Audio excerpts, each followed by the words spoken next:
Had you gotten any telephone information that he was on the way, or he just waited till he showed up over the field?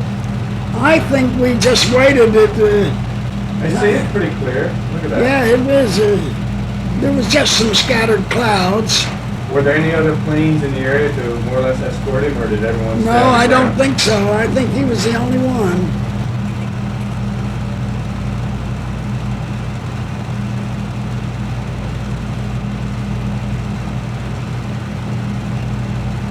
Didn't you take any footage when he taxied up and got out of the plane? No, I don't know why. I Maybe don't- you couldn't get to it. That's Close it. I enough, don't. probably. I don't Is that know. Lindbergh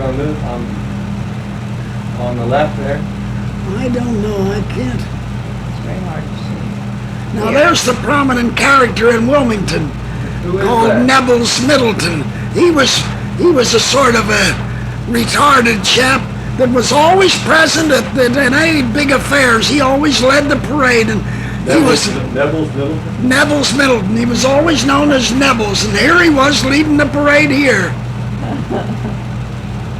And I got a close-up of him now. Here comes Lindbergh in the automobile. Is that Baynard Stadium or leaving the airport? No, this is coming into Baynard Stadium, I believe, with a motorcycle escort to begin, to start. Wilmington Police. Wilmington Police, yes. What's that, Buick there? I don't know. There he is. You can see there was a pretty good crowd there. Yes. Do you reckon, who's the man with him, do you know? I think that's HB in the cap, in the hat there. that? No, it isn't. That's the governor. That's the governor. I think that's Governor Robinson. I think Gary Gasaway was there. Now there's Bill Highfield putting his head, the white-haired man. Lindbergh in the center. Did he arrive in, he must have had a flying suit on when he got out of the airplane, didn't he? And removed that and had Yeah, I his business suit think under? so, yes. I think he just took he had his business suit underneath. Yes, that's Yeah, that's Robinson. Were you having to look after the radio broadcast as well as take the movies? I don't think so. I think that, now that may not have been broadcast. That microphone there was for the loudspeakers. I see. Who was Highfield? He was the potentate of Lulu Temple in Philadelphia, a very active Mason in Wilmington. He was in the insurance business. Now this picture is the one that's shown in the Philadelphia Inquirer. What's he holding? His helmet? Yes, Yes, I believe he is. Looks like he's got Yes. another Yeah. helmet there. I wonder if he stressed the need for municipal airports every place he went.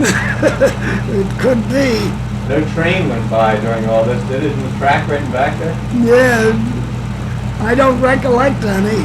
Gosh, he looked young there, He doesn't he? did look He young. was. He was. He was born in 1902, so he was 25.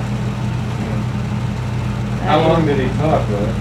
Oh, he didn't talk very long. I think 5 or 10 minutes. Besides pushing for municipal airfield, did he talk about anything else that you remember? I can't recollect. Probably the newspaper account. Yeah, I tells think what so, he said. yes. I'll give you that. I wish I knew what he had there. Well, I think it's his leather helmet. It may have been his, he should be in his group. There's Gary Gasaway, I think, in the back. Now there he is signing this Christmas seal for Miss Bissell.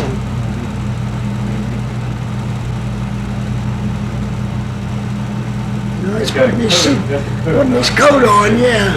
That's it. There's HB. Yeah, I guess he was in one of those other pictures. He Yeah. wasn't quite the way I remember Yeah. him. Still picture. Without his hat on, Yeah. Still picture. There's Miss Bissell. She's giving him the Christmas seal, see? Right. There he is. How about that? Yeah, that's what I remember. We're in the plane with park with that kind of fence around it. Yeah. There he goes. Did he come back and circle or just head away and leave? I think he did make a circle and then, Pilot could resist doing that. no, he made the circle there, you can see, as he was gaining Where was he going? altitude. But I'll get that, I want to give you that Did he stay in newspaper. Wilmington just that one day? That's 2 all. hours. Yeah, took right off. those are nice titles you had made for it. Yeah. They are, they're very nice. No luncheon, no sit-down luncheon? I don't recollect any, Probably have one of no. his sandwiches left from his past. That's right, he didn't eat them all. Perhaps, yes. Well- But he only came to the airport, went in a motorcade to Baynard Stadium and back to the airport. No business talks with anybody I don't downtown recollect or- any, no. Well, his time was a factor there. I believe he was just squeezing the time in to do what he did in Wilmington. Bingo, off he goes. Mhm. He no doubt had another engagement that evening, and he couldn't hang around. Yeah. Soon after that, he was going to fly down to Mexico, I guess, where he had visited the ambassador and met his wife today.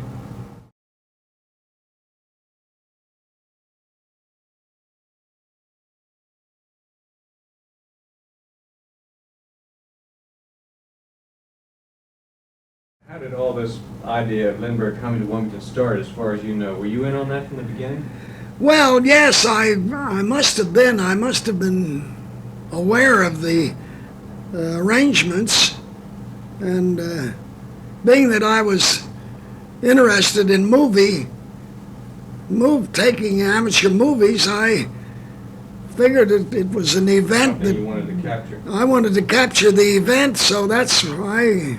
That's Well, what I did. I read something just a couple of weeks ago in the Wilmington paper, which was news to me. It said that Lindbergh was interested in coming to talk to the DuPont company because he had some idea of something which later was developed, you know, the sort of rocket-assisted takeoff to get a plane off the ground more rapidly. And he wanted to talk to them. I don't know whether he thought they could use black powder or what kind of powder, but they evidently were kind of discouraging to him. Did you see that, Jack? I read it. I thought maybe that was part of the reason that he came here. I don't know. Were you connected at all with HB and his No, role in this? not purely in a personal way, because due to my wireless and radio activities, HB became interested in communications as far as his airplane was concerned, and I helped him install his communications equipment in his plane that he had out at the DuPont field.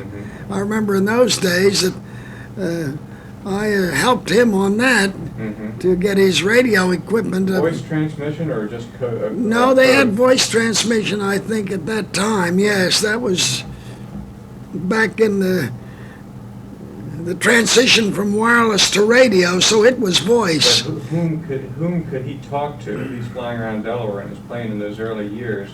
He needed a private little station with somebody down I below think to we had. talk to I him. think we had a fixed ground station right at the airport there at the field, and he could talk to the field from his plane. How early was that? 1920? That was in the 20s. Yes, or something? yeah, around that time. Was HB the host of the Wilmington visit of Lindbergh? Do you know how, or the mayor? How was it work? I don't know. I can't remember who acted in that capacity, but I know HB was right there. He must have been he was either the one or one of a group. And it was publicized so that a number of people were looking forward to, Oh, yes. were encouraged to come out to the airport. I Or forgot. were they encouraged to go to Baynard Stadium where the speech was? Well, or both? they started it naturally when he arrived at the airport, and then from the airport they went by automobile to the Baynard Stadium. The first shot shows the plane arriving. Was it sort of middle of the day? It looks like it was. Yes, it was. I think it was around the middle of the day. I think it was either October 21st. 21st, wasn't it? 1927. It was marked on there. Was it, what day of the week was it? Do you remember? Was it a Saturday? I can't remember. I'd have to look at the. I could look at that paper, the page. Yeah, I have the page in the Philadelphia Inquirer that gave the big right. write-up on it. So of course he was coming to the DuPont airport, and there were, how many people would you guess were there at the field waiting for him? 500 or so? Oh, there were quite a size of several hundred anyway. I don't think it was too heavily publicized, but of course the as you see later in the film, the governor and prominent Wilmingtonians, Bill Highfield and the governor and several other well-known people, persons in those days were present. And I don't suppose you remember which direction he came from when he appeared over the field. Was he coming out from Wilmington, or I can't remember. I think he came from perhaps, I don't know whether it was in Washington or not, whether he came up from Washington. Had he given a fairly good estimate of when did he know when to be there at a particular, was he close to when he was due? I mean, was he due there at noon and he arrived? Oh yes, I think the newspaper story states that he arrived right smack on the minute. How about that? That's the kind of man he was. Yeah, oh yes, he was very punctual. He probably had circled around and Yes, stopped to there be waiting sure. until just the right time. You know? Oh yes, he arrived right on the dot.